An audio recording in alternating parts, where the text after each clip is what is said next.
that has been kept inside, and everything is going to succumb to the fire that's inside that building by its very own design. Now, we just got word from the authorities there that there are some 400 firefighters, first responders, as we call them here now, responding to this situation, working it. But you have to contextually put that in line with what the chief told us, which is can't fight it from the inside. Too hot because of this stone oven effect that we're talking to you about. Too dangerous, God forbid, on top of the loss of all the history, we lose human lives as well. Obviously, cannot be replaced or rebuilt. Melissa Bell, they're on the ground now. We hear word that there are 400 firefighters. I still don't understand, though. You know, Jim Bitterman gave us a little context. You're not allowed to fly in Paris, that maybe they don't have the chopper capabilities that close, that's something that's more in the outskirts of Paris. But it does seem to be something that we would have thought that would come into play here. Do you have any sense of why we haven't seen helicopters? Well, beyond the one that I saw very early on in this, and it appeared to be involved in a reconnaissance really rather than anything else. We certainly haven't seen any helicopters dumping any amounts of water. That is one of the questions. Of course, the main one is given how long at rush hour it was going to take firefighters to get here, what could have sparked this terrible fire to begin with? It took hold so quickly. I mean, from the moments when on social media we first got a sense of smoke billowing out of the top of that cathedral to the moment when those flames appeared to engulf its roof entirely.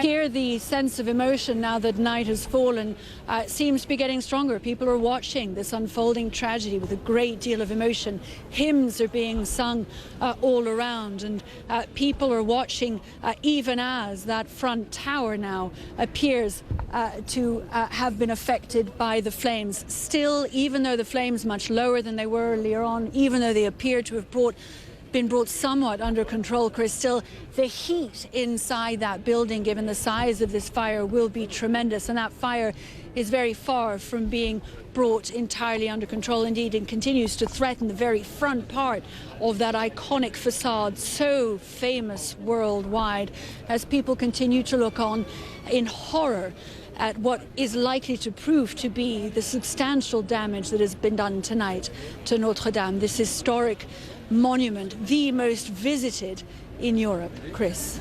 Boy, it is just a haunting picture to see, you know, the beauty and everything that that cathedral represents backlit by fire, as literally parts of it are being burned to the ground right before our eyes. Just to balance out what we are losing with what we have had the beautiful benefit of for all these centuries, let's show you some of the iconic pictures from inside the cathedral. What we had, what may have been lost, and what we will need to work very hard and collectively in replacing. You're going to see the frescoes, the obvious architecture, what they're calling the nave, you know, so big and beautiful, so awe-inspiring. Its organ.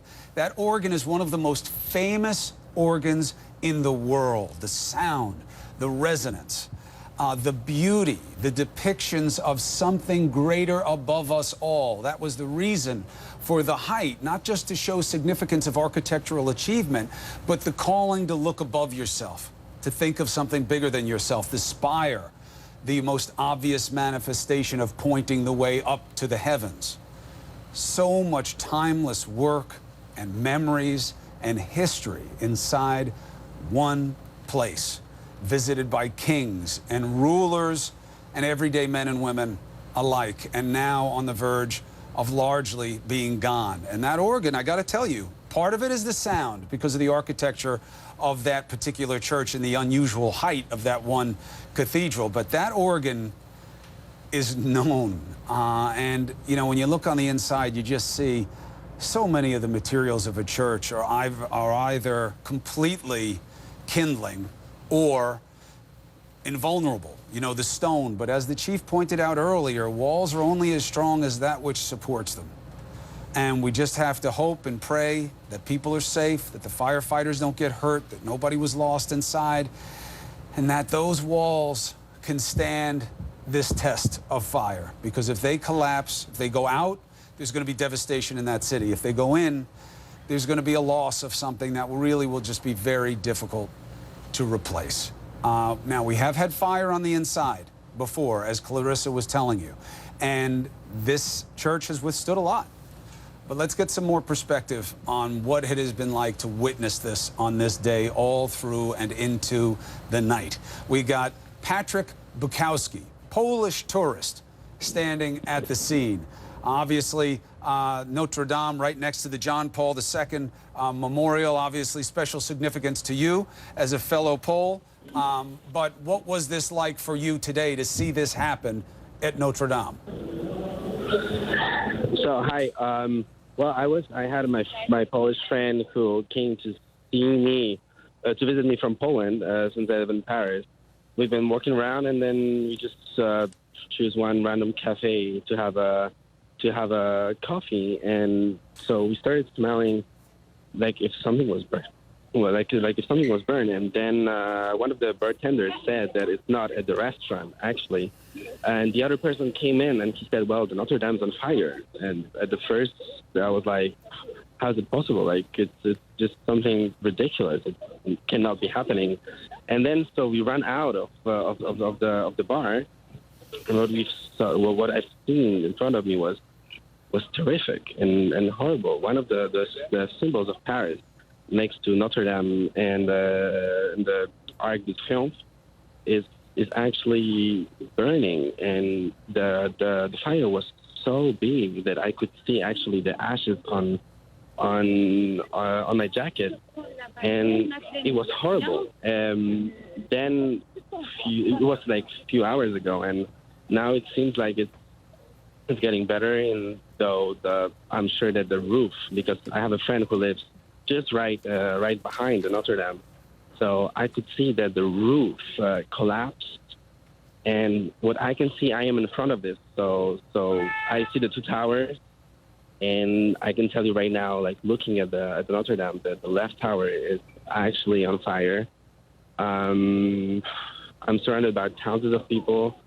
On my left side, I can clearly see people praying, singing a prayer in French.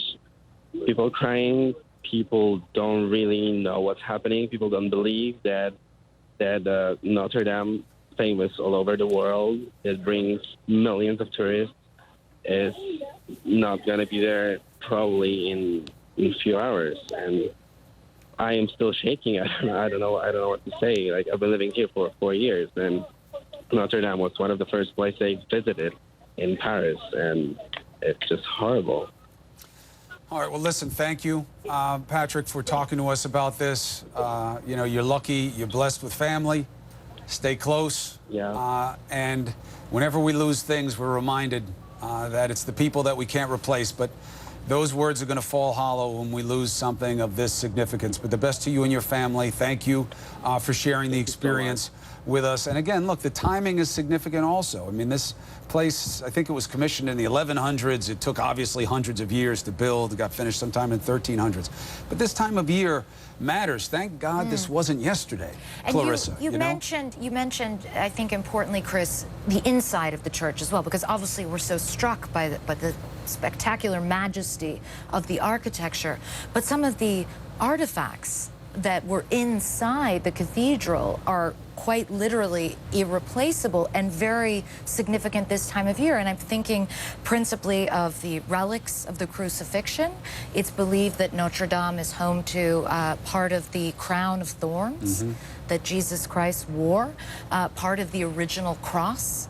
And so this is a place that is so deeply embedded in the hearts of Catholics, in the hearts of Christians, and in the sort of pageantry and ritual and sacredness of this time of year, that it is absolutely heartbreaking for people who are watching that all go up in smoke, who are watching that history, who are watching that sacredness be eviscerated by the hungry flames of this senseless fire, or Hungry. as far as we know, senseless. Hungry is the right way to term it, and I tell you, I hate seeing those images of the scaffolding because they are just tempting the flames to keep ascending because there's fuel there. As we all know, though, they've been there for years, Right. on and off. I mean, the first time I visited Notre Dame back in the late 90s, the facade was dark, it was Right. dirty, and then they had, you know, for years and years, these scaffolding up. They did this huge operation, and then suddenly it was again once this sort of New bells? Did it get new brilliant- bells, like 6, new 7? bells, and what huge bells they are, enormous bells. You mentioned the organ as well. It's the largest organ in France, 8,000 pipes.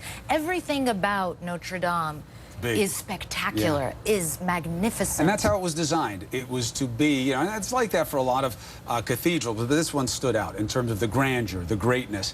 And people with religion and religious philosophy, they can debate the need for grandeur or should Jesus' message have been something else.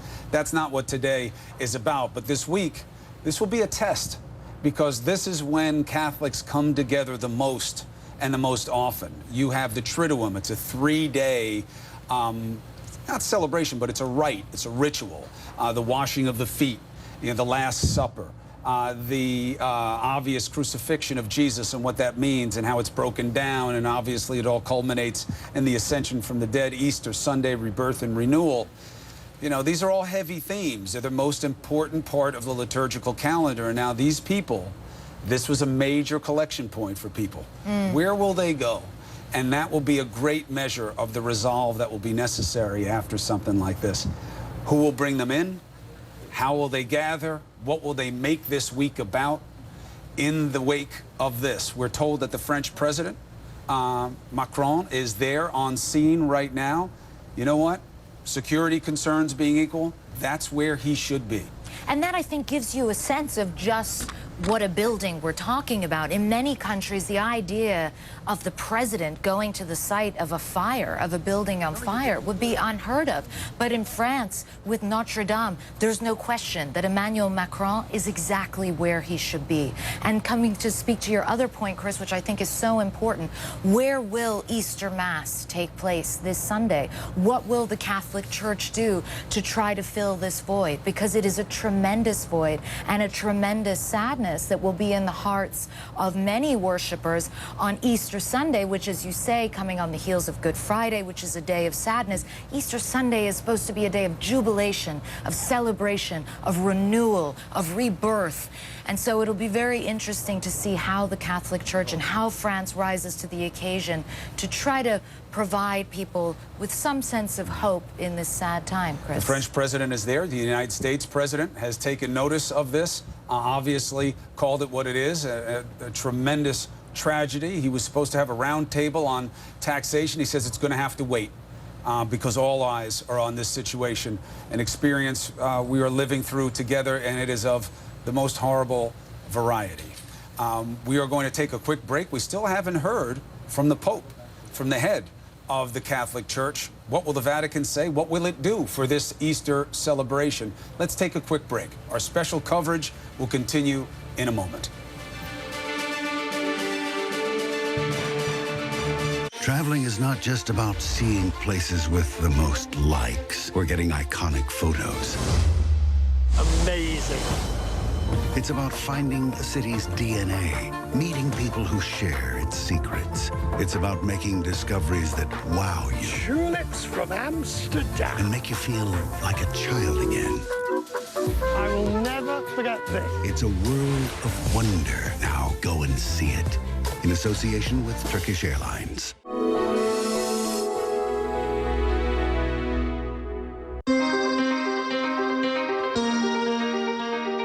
I'm an entrepreneur, so I'm born to take risks.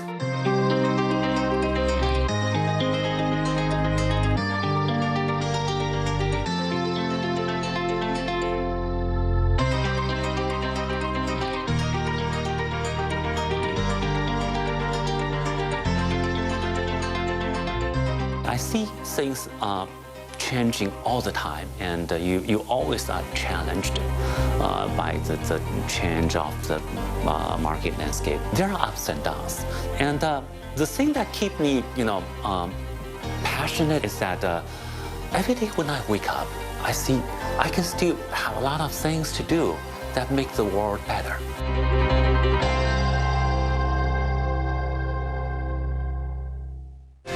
try to be global and we try to be smart. And we try very hard to get both of those every week. What I want to hear are authentic voices of people who are passionate or intelligent about a subject, who will make you smarter, move you emotionally, who will kind of challenge your mind or move your heart.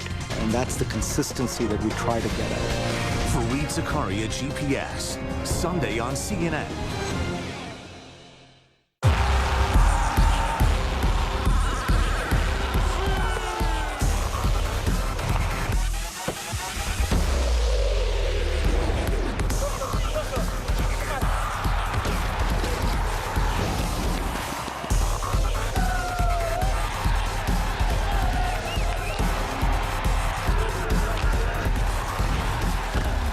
CNN World Rugby, Saturday on CNN, in association with DHL.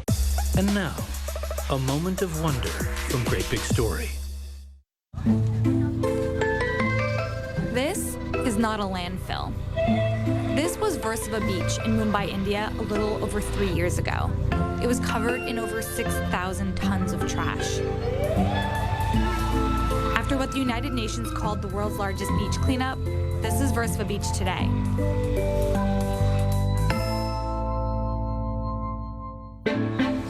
My name is Afroz Shah. I'm a lawyer by profession, and I love oceans. In October of 2015, Versova Beach was little more than a dumping ground on the west coast of Mumbai. When you see so much plastic decomposed to the ocean, it's scary. It's very scary. Garbage pile up either on land or in ocean is a big issue, not only in India, world over. So Afroz took matters into his own hands. I provoked others to join in, and eventually they did join in. We have been cleaning for past 112 weeks now, and it's almost 9 million kgs of plastic and filth out from the ocean. This problem of pollution is created by us. We have lost a sense of belonging to our planet and to our ocean. We are in for a long haul, and every citizen on this planet must be in for a long haul. Start doing your bit, what we are doing. For more stories like this, visit greatbigstory.com. It's a combination of expertise and passion for the story. If you've been there, you've covered the story, you know what's going on. CNN Today with Michael Holmes and Amara Walker, Sunday through Thursday. Lots of names coming in from all different parts of the world. Your place to talk about the day's headlines. CNN Talk with Max Foster, weekdays on CNN. You're watching CNN's continuing coverage, special coverage. I'm Chris Cuomo, and what you're witnessing there is from Paris, and our viewers all around the world are joined in watching the death of something beautiful. That is Notre Dame, one of the oldest cathedrals, one of the most famous cathedrals, one of the most significant cathedrals. It has been lit on fire. We don't know why. It's undergoing extensive renovations.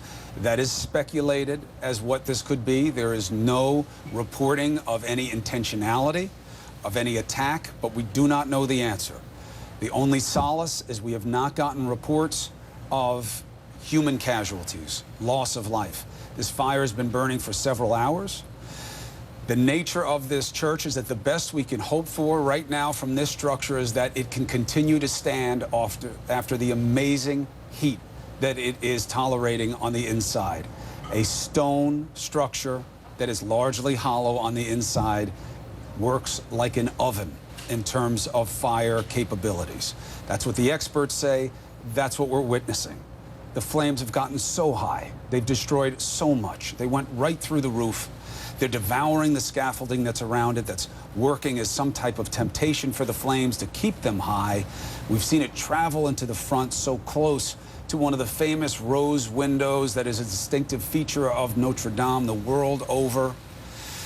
But no reports of human casualties. What we're watching for right now is how much can they control it, and will the walls remain standing? And if not, will they fall in or out? Very different types of challenges and potential catastrophe with that. Now, what you're watching on the other side of your screen is one of the greatest symbols of this cathedral. The spire pointing the way up to the heavens, a reminder for people of something bigger than us here on earth. The heat literally eating away its foundation, taking down that stone spire. Gone forever.